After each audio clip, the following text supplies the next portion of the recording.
Assalamualaikum warahmatullahi wabarakatuh. Kami di sini akan menjelaskan tentang kimia hijau atau green chemistry.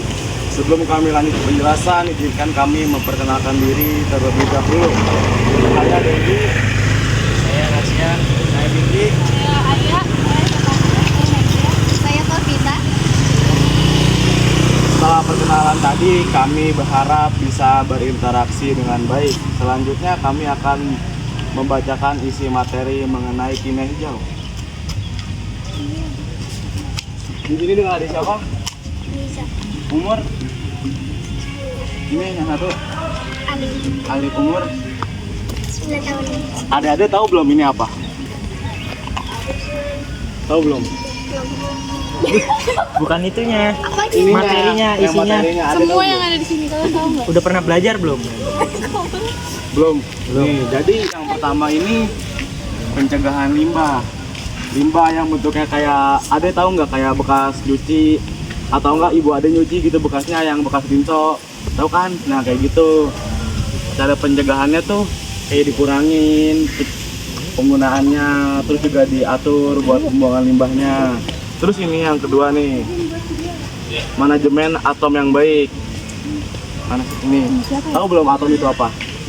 Atom itu partikel-partikel kecil yang berasal dari limbah-limbah pabrik dan level molekulnya dengan memaksimalkan jumlah atom tekatan untuk menjadi produk.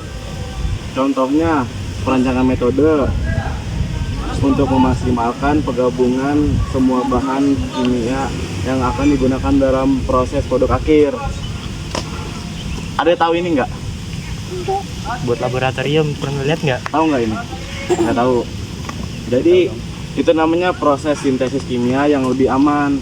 Jadi kayak kita menggunakan geras takar atau mempertimbangkan semua bahan yang digunakan selama reaksi berlangsung termasuk limbah. Contohnya penggunaan bahan kimia yang tidak membahayakan.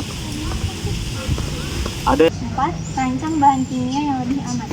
Hal yang diharapkan adalah meminimalkan toksisitas sekaligus mempertahankan fungsi dan efektivitas suatu produk. Agar tujuan ini tercapai, maka dibutuhkan pemahaman kimia serta prinsip-prinsip toksikologi dan ilmu lingkungan. Contoh, memilih menggunakan bahan kimia yang menghasilkan sedikit racun. 5. Pelarut dan bahan pendukung yang lebih aman. Pelarut dan zat pemisah menyediakan transfer massa serta energi yang dimanfaatkan untuk reaksi dapat digunakan.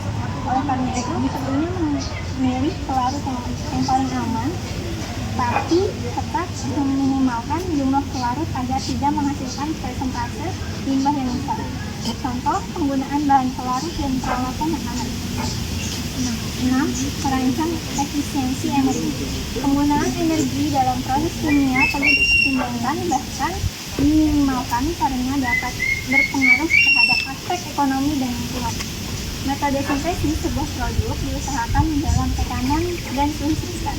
Contoh, meminimalisir penggunaan energi dalam prosesnya.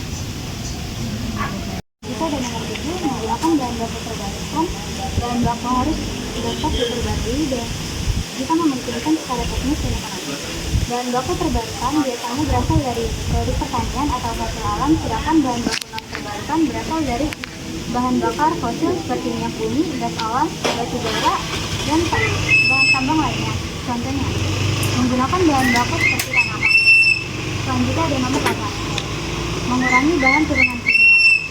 Mengurangi bahan turunan kimia bertujuan untuk mengurangi tahapan reaksi sehingga bahan tambahan dan energi yang digunakan juga dapat meminimalkan. Selain itu, limbah yang dihasilkan pun semakin sedikit. Contohnya, menghindari modifikasi sementara dan proteksi. 8. Menggunakan katalis. Katalis adalah suatu zat yang mempercepat jalannya reaksi, tetapi tidak mengubah atau mengurangi produk yang dihasilkannya. Oleh karena itu, penggunaan katalis berperan pada peningkatan reaksivitas, mengurangi limbah, waktu reaksi, dan energi dari suatu reaksi. Karena menggunakan katalis untuk mempercepat laju reaksi.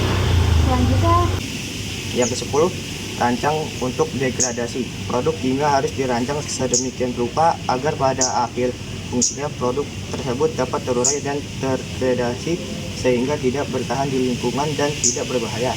Contoh, merancang produk kimia agar dapat terurai. Yang ke-11, analisis secara langsung untuk menghindari polusi. Metodologi analitis perlu dikembangkan lebih lanjut untuk memungkinkan pemantauan dan pengendalian dalam proses secara real time, sehingga pembentukan zat berbahaya dapat dihindarkan. Contoh, melakukan modifikasi pada analisis untuk memantau terbentuknya zat berbahaya. Yang ke-12, mencegah potensi kecelakaan. Bahan kimia yang digunakan dalam reaksi kimia harus dipilih untuk minimalkan potensi kecelakaan kimia, termasuk pelepasan, ledakan, dan kebakaran. Selain itu, prosedur yang dikembangkan juga harus menghindari kecelakaan. Terus tanya jawab nih. Tanya jawab. Enggak. Selanjutnya kami akan membuka sesi pertanyaan dan jawab. Iya ya, ibu ya, bentar deh. Ntar potong aja ya. Iya. Saat. Setelah pembahasan materi kami, apakah ada yang ingin ibu tanyakan? Ada sedikit yang mau Ibu tanyakan ke anak-anak. Pertanyaannya, prinsip yang mendorong efisiensi penggunaan atom dalam bahan-bahan kimia dalam proses sintesis adalah prinsip. Oke, pertanyaannya akan dijawab oleh ibu. Jawabannya yaitu memaksimalkan nilai ekonomi suatu atom. Terima kasih Terima atas kasih, penjelasannya. Ya, sama-sama terima kasih juga.